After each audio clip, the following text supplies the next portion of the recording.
Mary, without a doubt, is pro-life. My brothers and sisters, this week we celebrate and pray for the defense of life in our country and in our world, and to have legal protections for this. But for us, our inspiration really comes from Mary, as she really shows us in her motherhood what it means to be pro-life. You look at the message of Our Lady of Guadalupe, Mary makes it clear that she has the honor to be the mother of all. And her care and concern and love is for every person, no matter their race, their creed, their age. In fact, Mary in her appearance as a Tepeyac came as one of the lowliest. She came as those who were outcast, those who were looked upon as being worthless. She came as a mestiza, the mixing of the Spanish and Indian blood. And it's in this, my brothers and sisters, that Mary gives us a really important lesson. Because so much of the conversation about pro-life is really us against them. That somehow someone else's life is an inconvenience and is something that can be avoided or destroyed or, quite frankly, moved against. But in our country, the conversation is much more than just the ending of life. It is how we are open to life and open to the way that God made us and the way that He's calling us to receive new life from Him. And this is where it's so important that we trust God. We trust God in the common sense of biology. We trust God in the way that we ourselves are blessed and are called to love and care for others. And quite frankly, we see our lives as being blessed when we are able to make a difference in the lives of others and not just living for ourselves. Mary doesn't have to keep coming back. She doesn't have to care and love us, but she chooses to. Her life would be much happier, much easier if she didn't have all of us to deal with. But Mary makes it clear that we are her children.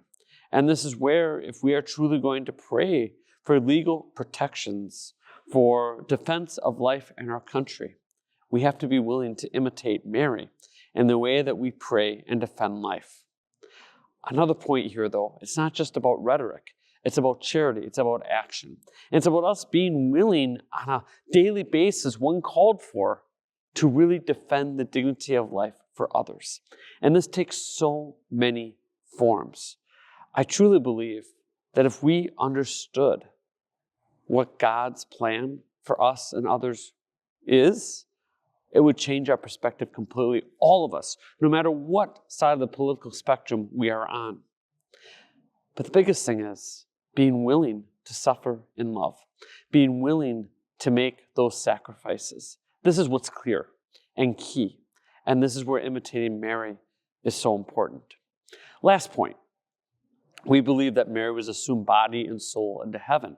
And this, of course, shows us the dignity that we're called to have as children of heaven, that Mary, as our mother, the highest of creation, was brought up, if you will, body and soul, prefiguring that we will be body and soul in heaven after the second coming.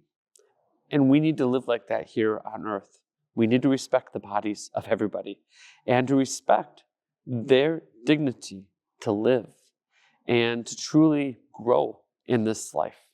And that we ourselves are not just, you get to live, but now we're not going to care about you. It's really about caring about them, their education, their well-being, quite frankly, loving them as being members of the church. Being pro-life is so much more than just this law or that law. It is the way that we see our lives as being a gift to others and being service to others. And quite frankly, that our greatest happiness, our greatest fulfillment comes when we can truly make an impact in the life of others. So as we pray this week, let us be mindful of the difference that we are called to make.